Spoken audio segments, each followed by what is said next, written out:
Large cappuccino. Orders up. Hello, everybody. Welcome to the Athlete Cafe. Better. Much better. Okay. We are very excited to have yet again another guest. Hopefully we're going to branch out onto a few different topics throughout the episode today, but we have the wonderful Laura Cole Yay. with us here today. If you've been a listener, you've heard us talk about Laura many times. Yes, we've referenced her probably multiple times on many episodes. So we thought Laura would be a great addition to actually have on the podcast because she is one of our only parents that work at Sharpen, along with our business owners. But yeah, so my background typically is education. So I was a teacher for 18 years in elementary. So I've taught everything from kindergarten through third grade and did lots of older grades, junior high activities, student council, all of the things. I have 4 children. My husband and I have been married 23 years, and we have 4 children who have tried every sport I think that you could possibly try. But my oldest, who's 20, she was a competitive figure skater. Mm-hmm. Then my second, Joshua, was he played lacrosse for most of his life. And then Lucas played baseball and basketball. And Madeline is still trying things. She's 11, and she currently is on volleyball and also lacrosse. So lacrosse is big for her. Lots of experience being a parent to athletes, but also some coaching with CYO and other working with children my whole life. So. Entire life. Yes. So Laura got hired on Sharpen, last June? So it's been a little over a year. A little over a year. Which is crazy. I know you're kind of like part-time before that a little bit, but I honestly don't know how we did this without Laura. Like, Laura went on vacation for a week and we all were like barely holding it what together. Do we do? We're like, no, Laura, please come back. So I don't know, we always joke we don't know what her real title is, right. which it's not a mean thing. Yeah. It's fine. But Laura does so many things for Sharpen Skills Training, which it makes the company flow so much better. So we love and value everything she does, from taking clients of her own. And since Laura has more of the younger, because did you teach third grade your whole life? Okay. Well, a lot of third grade, Mm-hmm. yes. So while she has more of that education background, we've kind of learned over time that educational piece kind of just helps a lot more with that younger athlete versus like the more sports psychology piece, just because they're not quite old enough yet to have a deep dive into that. So Laura's worked a lot one-on-one with little or younger kids, which is amazing. Just building that foundation. Yes. And understanding what mental performance is and how it can help you, not only in sports, but in all aspects of their lives as they go through wonderful changes. Oh, yes. Oh, yes. Beautiful. But Laura will also do the intro calls for us. So, and any, honestly, parent contact or billing or schedule changing or anything we need her to do as mental performance coaches. So if any of you listeners have worked with any of our mental performance coaches, you have talked to Laura before. Yes. And hopefully had a wonderful conversation, because she kind of will paint the picture of what things look like and get you all set up in our system and kind of just go through the whole shebang, get everyone's backgrounds and whatnot. So Laura helps us mental performance coaches out a ton. Oh, yeah. Also does like outreach and makes our newsletters every month when you get those. Yeah. Some marketing and pieces like that too. And work with the local schools with kindergarten sports and pickleball. Yes. And I think the part of it that is always so helpful for us too is that because you do all of these things, like you just have such a different perspective on like the broader picture of things. Like even literally yesterday, I was like stressed out about a situation and worried that I didn't handle it correctly, and not beating myself up, but just being like, wow, I kind of dropped the ball on that one. And Laura's like, it's not that big of a deal.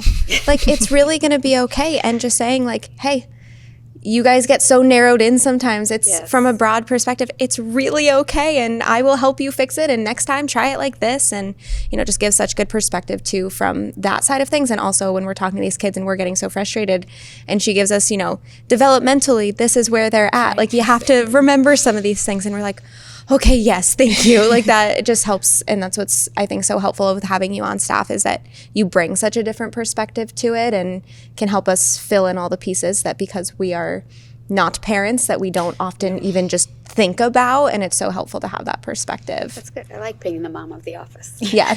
I'm like, Laura, how do I fix this? This is my problem. Help. But I think a lot of parents really enjoy having that perspective too. I mean, I think from you and from Ryan, both having that person to kind of talk to and like bounce things off of. Like, I definitely feel like those intro calls you have are sometimes mini therapy sessions for mom and dad. So And sometimes moms and dads need someone to talk to also. Absolutely. Yeah. which again, not that they don't do that with us as their child's mental performance coach, but I think just, again, you have that different perspective and can shed light on some of those things. Definitely. So we love Laura. She's kind of our little parent perspective of the group, which is amazing. I'm sure one of us will get there one day, but in due time. So kind of as we were going through this, like we've wanted to have a parent on the podcast for a little while, just because I know we talk about so many different things with our athletes, but again, it's hard to not have that specific, not that we have to be parents in order to work with kids, but it gives that better perspective. So I think we were brainstorming a few different topics to kind of go through, and it was hard to narrow in. So we're probably going to have to do a part 2. We say that for every episode, just because there's so much to say.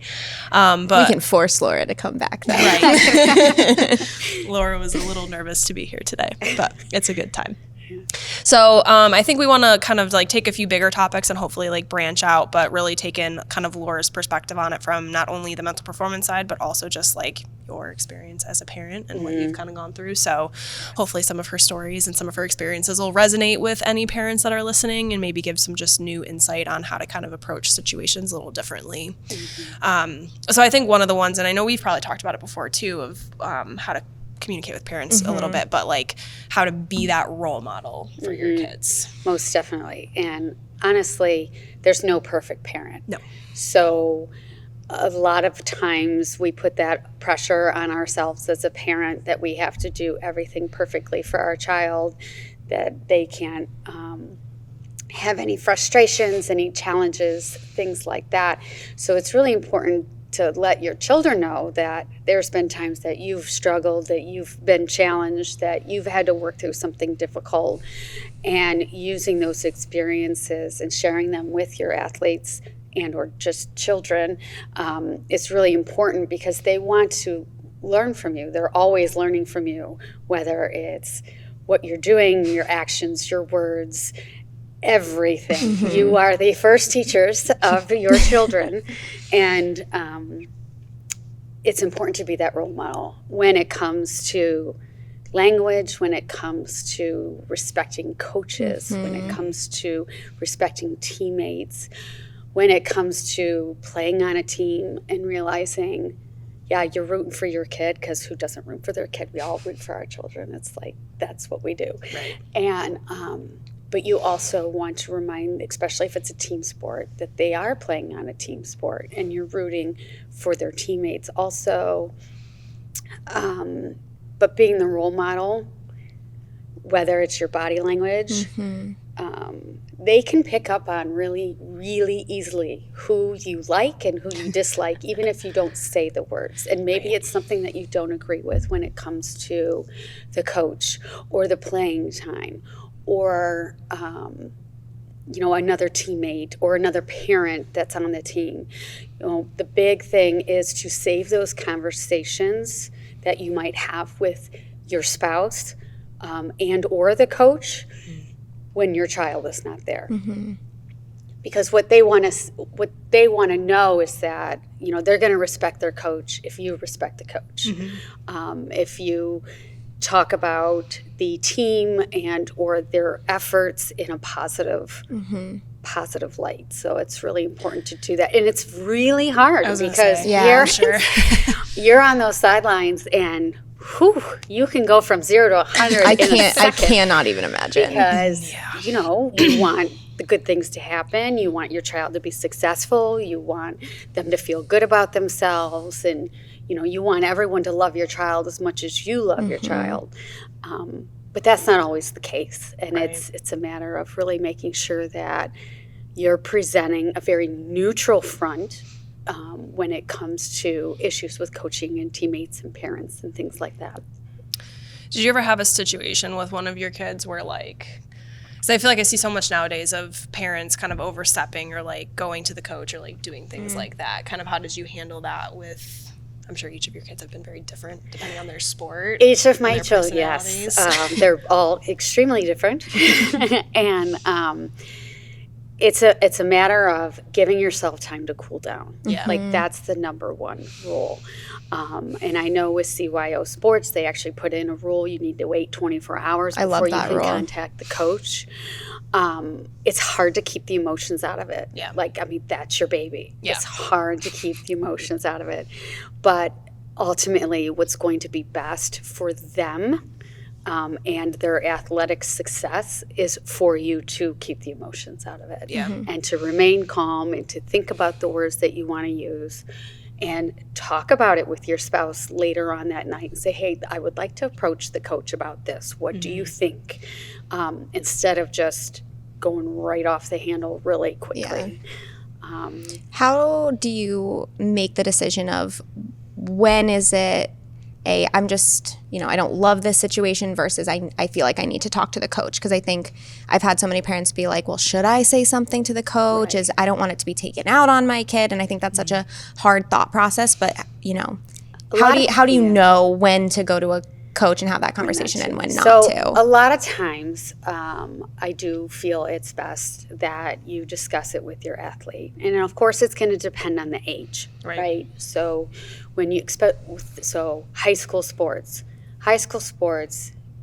you need to let that athlete take care of what the situation is. Say it louder for the people in the back. Yes, I know. Please. So as frustrating as it is, my daughter had tried out for the girls lacrosse. She had never played lacrosse. She was a junior in high school, and she was like, oh, I'm going to try this. This is great. She's like, well, I didn't get any playtime, and I didn't get any playtime the next day. And I'm like, okay. She goes, well, I asked the coach during the game. And I'm like, no, don't ask the coach during the game. I said, and trying to advise her, this is what you should do. Talk to the coach at a different time. Right. Either set up office hours that they have while you're at school, things like that, and ask, what can I do to get more play time? Not, you're not playing me. I need to be played. My mom wants me to play, things like that. So it does depend on the age. But when you're talking, even that middle school, junior high, I would suggest the child start the conversation.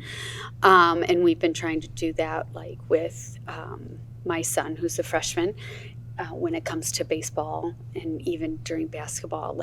Ask your coach, what if we tried this, or what if we did this, or how do you think I'm doing? Where do you think I can improve?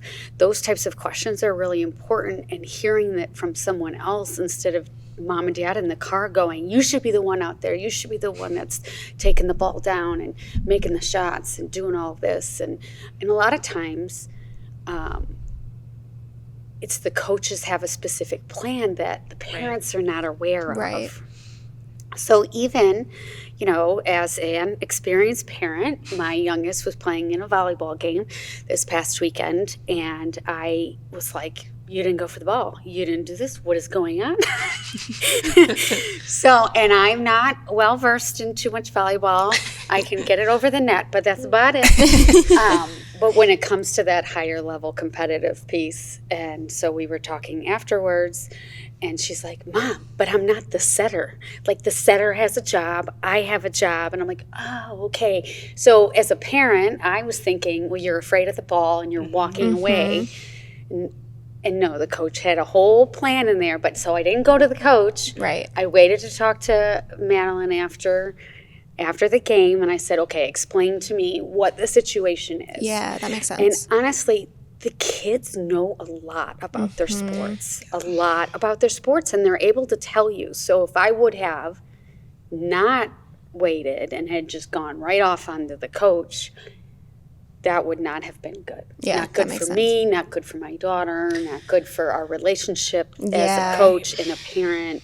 I want to be supportive, all those things. Well, and I think that's such an important point because I feel like I see so many of my kids, maybe not so many, I don't know, a percentage, but like they're scared to tell mom and dad why they feel a certain way because mom and dad are so passionate about like, why aren't you playing more? Why aren't you doing this? Well, like so-and-so's playing better than me right now. Like I'm working really hard in practice. Like I've talked to my coach. I know what I need to do, but mom just doesn't get it.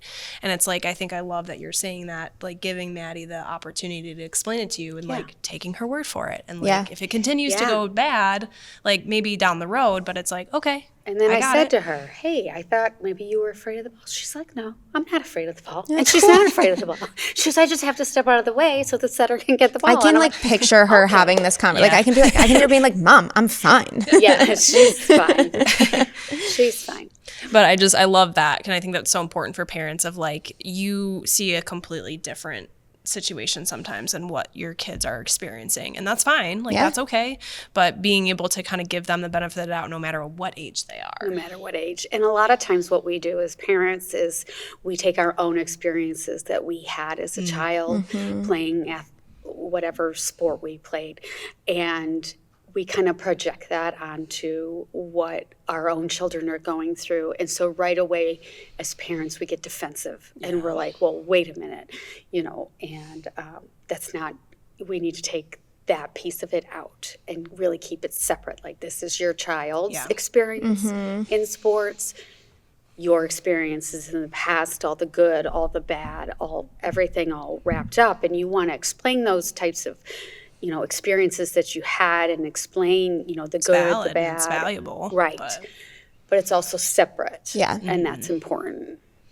Yeah, I love that point. And I think that does happen naturally. And like I said, I haven't experienced that yet. I mean, I sit here and say, like, I'm not going to care if my daughter doesn't play volleyball, but I'm sure if she ends up playing volleyball or my son, like, I will be curious what I'll be like. I know. It's something You I can think come about. sit in my office. Yeah, I can talk about it. You're going to have to book some time with Laura. Yeah. I may need some help. So no, I think I love that perspective too, and I think we see that you see it with parents, and we see it too, just kind of not only in your own social space, but also just with the athletes we work with and get signed up. Right, and moving into that next topic when it comes to comparing yourself and what you are doing for your children versus other families, that I feel is like a really big issue right now that I have talked with other parents about. And it's, my kid's in travel at 6 years old, or my kid's doing this. Mine has this coach and an extra coach and this coach. And, we're dishing out all of this money. And because that's okay for one family doesn't mean you have to do the same. Correct. Keeping up with the Joneses. Yeah. And whoever they are. It's very easy to get sucked into that, right? But it's important to remember, what am I doing for my child? What are my child's needs? What are they enjoying? Maybe they don't even like the sport that you have 6 coaches in and are paying all this money for, and they're doing it to make you happy. Right. Just looking at different things. And again, I had my own experience with my oldest, who was a competitive figure skater, and she was close with 2 of the girls in her ice skating club, and they were homeschooled so that they could be on the ice. And they had, a regular coach, then they had team coaches, then they had ice dancing coaches, and then they had off-ice coaches, and then they had, so like all of these things, right? And so we were, Emily was probably in about 6th grade, and she's like, okay, I want to do this, I want to do that, I want to do that, and we're just like getting sucked in, right? And I'm trying, and I'm signing her up for this, and I'm like, oh, I'm not sure we really have the money for this, but we're going to barrel through it, so we could just be like the girls at the rink, right? Because, man, they're just going through their levels, and they're excelling, and they're doing fabulous. And, my daughter is doing very well, but she's also working, going to school full time and at school, not homeschooled. And, she's doing extracurriculars at school, so she's trying to balance her time. And so we did get a little a little crazy there for a minute, trying to get her where she felt she needed to be. And then it took another parent to say to me, hey, you have to do what's best for your family. Like, that's best for their family. You know, you don't have 2 kids, you have 4 kids. Right. So you have 4 kids in sports. So you're not going to be able to dedicate that same amount of time to one child's practices and things. And it was really, I needed that. Yeah. It was like a whoa moment. Yeah. Like, And I think, oh man, I needed someone to tell me that. and we tell our athletes all the time, different does not mean worse. Right.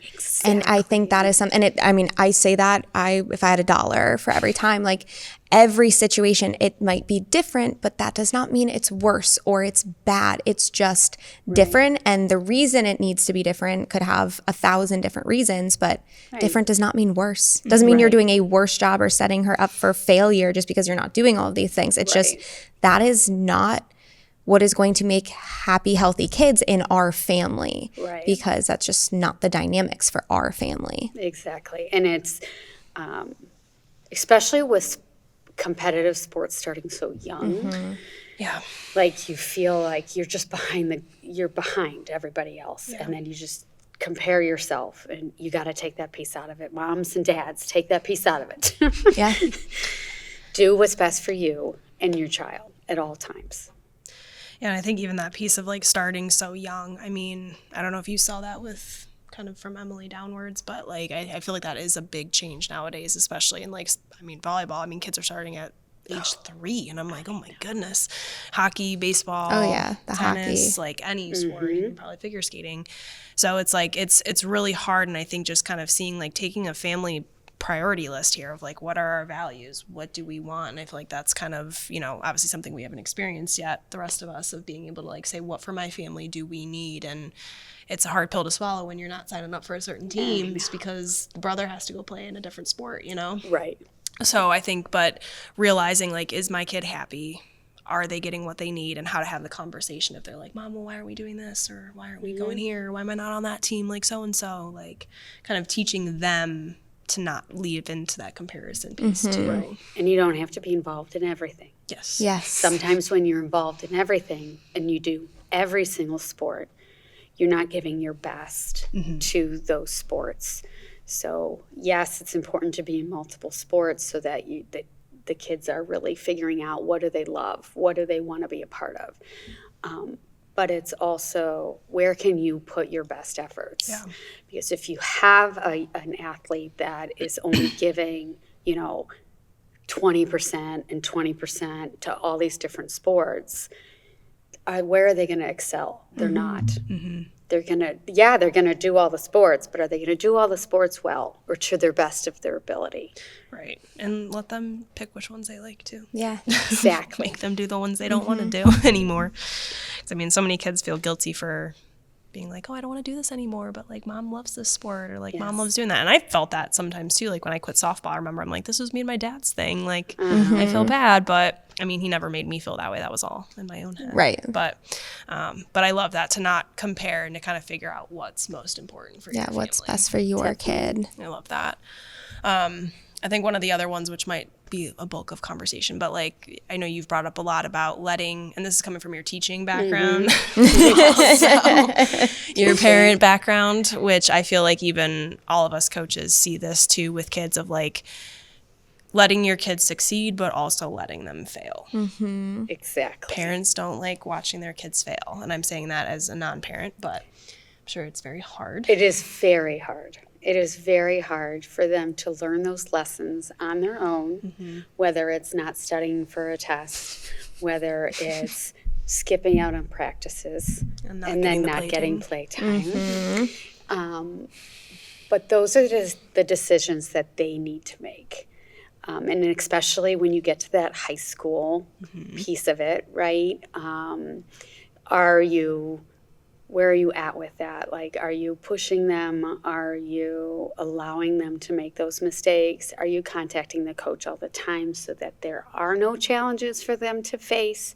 These are all pieces that really help them develop not only into a good well-rounded athlete, but a good, well-rounded person and human. And that's who we want as they grow up. They need to be able to handle those challenges, whether it's in school or their job or, you know, just life in general. And sports is a great way to start it, because there's going to be challenges always in sports. Can you give that one example story you gave yesterday about the kid in the chair? So, yeah. I wasn't here for this. I think I was on a call. It may be. So to bring down just the idea of letting the children build some problem-solving skills, it's important because they need to have those problem-solving skills. And actually, when it comes to sports, they need to rely on them and make those quick decisions, whether you're in a football game or a volleyball game or, you know, whatever sport it is. You need to be able to look at all the different scenarios and then figure out, okay, what's going to be the best play? What's going to be the best thing that I can do? So one year I had a lovely student, and he was fabulous. And we were working in reading groups, and we had to go over to our small work table to talk about the book that we were going to read. And we'll just call this person Sammy. And Sammy had come over, and Sammy had saw that all the chairs were taken. And Sammy didn't know what to do with himself. Oh, no. Because he's like, I'm Third here, grade. I'm in the reading group. What do I do? Yes, so this is third grade. And really by third grade, we should start to see some more independence and some problem solving, really boosting those critical thinking skills. And he just looked at me like a deer in headlights and was like, what do I do? And I said, okay, well, let's go over the options. What are your choices? What are your choices to fix the problem of you not having a chair? And he was caught off guard by that because, and actually his mother had even told me, like, she does a lot of the fixing for him. You know, she would have just said, I would have just gotten a chair for him. Well, we need our kids and our athletes to make those choices too. And his first option was to just kneel down and sit on the floor. And I'm like, okay, well, that's really not going to work. I mean, it is an option. Right. But now you're not at the same level as the other kids, so it's not going to work out for discussion when it comes to the story that we were reading. And it took like a solid 5 minutes, and then he figured out, well, I need a chair. I said, yeah, you need a chair. How are you going to get that chair? Oh, I'm just going to go get one from the other side of the room. And like then he was able to figure it out, but it took Way to go, Sammy. a very long time Attaboy. to make just that simple decision of, oh, I'll just get a chair. There's not a chair, I'm going to get a chair. Now, and that's really, really simplified. However, it's really those basic skills that the kids are starting to lose. Yeah. And then that doesn't transfer well to athletics because they're not going to move. They're not going to do anything until someone tells them to Specifically to do it. and do it this certain way. And you want them to make those decisions on their own, especially if they see something that's going on in the game that maybe the coaches are missing. Feel comfortable enough to be outspoken.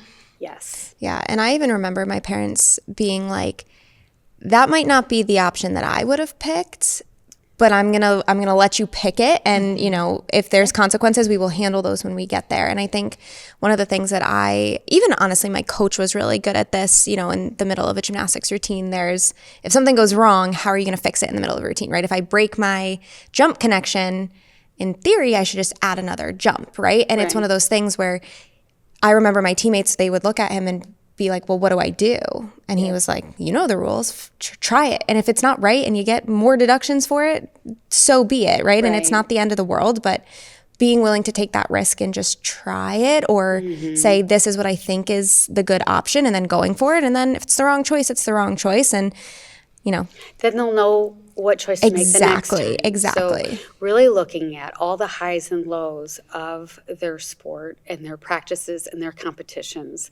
And every one of those is very valuable. And in fact, they learn more from the mistakes and the failures Absolutely. than they do from always being the That makes sense. superstar on the team. Right. And that's how I would even approach math class because math was always the most hated subject in school. And making the mistakes, going back and reviewing and evaluating, okay, well, where did I make my mistake? It's almost a guarantee that they never make that mistake again. Right. And I think a part of that is like even just being able to review it and proving that like I don't hate you because you made that. You're not dumb because you made that. Right. We're all infallible. We all make these mistakes, whether it's in math class or on the court or whatever. And it's like, okay, you did that. That's fine. Let's go through it. Let's figure it out. So that way you don't have to do it again. But there's no of this way down feeling of like, oh my gosh, Miss Cole hates me because I got this bad grade, whatever. No, it's more of evaluating. Right. And you have to remember too, the coaches are going to talk to them about those mistakes, but the coaches want the athletes to do well. Oh, yeah. They want the athletes to be successful. So they're going to help them through that challenge, giving them time to work through it and not jumping in to save the day is key. Well, and as you were saying that example about on the beam, I think it just clicked in my head, but I feel like there's a lot, it makes sense then of where this narrative is coming about of kids struggling and making this mistakes and coaches kind of calling you out or being like, okay, go figure it out. And kids are like, well, coach hates me. Why won't coach give me the right corrections? Or why won't they just tell me what I did wrong? Because they're so conditioned probably from not having the choices as often at home growing up or in school or whatever, that they're now putting a negative connotation on coach for pushing them. I was going to say, I actually or giving them the choice that hadn't they just don't even know how to thought work of it through. that way. I even was talking to a gymnast yesterday where she was like, well, my coach just stopped talking to me. My coach was ignoring me all practice, or my coach just walked away. And, I think, I was telling her, I don't think that's true. I don't think that's probably the situation, but maybe it was. Yeah. Right? Maybe it was hey, I've given you several corrections. You hadn't made them. So instead of me just telling you something, I want you to sit there and think about the gymnastics that you just did, because you will feel even more proud of yourself if you're like, okay, coach didn't help me figure it out, but I figured it out on my own. That might be exactly what's happening of coach is not talking to you, but it's so that you can figure out, because coach has tried to help. Right. And coach is like, hey, I need to try something different here. You problem solve it. This is not mom picking up the phone and then calling coach. Why are you not talking to my my son or daughter? Not letting them figure it out for themselves. Exactly. And one of the things that parents can do is provide some great questioning after a game or a practice. Now, finding the right time to do that is not always necessarily right away in the car, but giving them time to wind down, have a snack, get a drink, just kind of let the emotions of the game settle. And then different questions that you might want to ask your athlete would be what did today teach you about yourself? So was it something that was during myself that So was it something that happened during practice? Was it a challenge during a game, or was it an issue with the teammate, or something that you were reading from the coach and turning it into your own dialogue in your head? So that's a really good question to ask your athlete and really give them something to think about, and give them time to think about the answers. They're not always going to be, this, right away. They might need some time to think, and that's okay, because that means you're doing your job as a parent when they're really thinking about what I did during practice, what I did during a game. Other questions are, did you leave it all on the field with no regrets about your effort? Where did you feel that your effort was really, really good? Or was there points during the game that your effort may have dropped? And why do you think that is? Right? So this is, again, having it come from the athlete. which teammate or coach deserves a shout out today. Looking for the positives, not only because, yes, your parents are going to praise the athlete with, oh my gosh, you were amazing, you were awesome, all of these things, but also looking at, especially if it's a team sport, like what went well amongst I like the that. whole team. Skills. And then what thoughts did you have when you failed? If there maybe not even failed, but made a mistake or missed the pass or something along those lines. And then did the way you compete respect your coaches, teammates, fans, and referees? So like, are you playing with the respect? Are you being that, athlete that they are going to want on their team, right? Doesn't mean things are going to go perfectly. No. But were you able to handle something with respect? After the game, the athlete was able to go up to the coach and be like, hey, I was confused about this part of the game. Did I do everything right? Should I have done a different play? What, where could I get some direction on that? And really, lastly, parents, like, tell your kids you love watching them play. And if you can't think of anything else to say to them, let that be the only thing that you tell them, is that you are there, you love watching them play, you support them no matter what, through the ups and the downs, and there's going to be that in all of the sports. And just, let them know that. Because sometimes they're looking at you to see, is mom happy or is dad happy in the stands? Did I do the wrong thing? And they're not even looking at the coaches, they're looking at mom and dad. Yeah.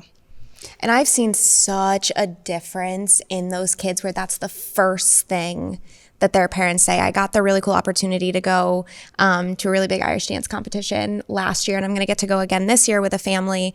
And, this dad, he is a very animated guy. He's a really, he loves Irish dance. He was an Irish dancer himself. And, his daughter is very competitive. She's very talented.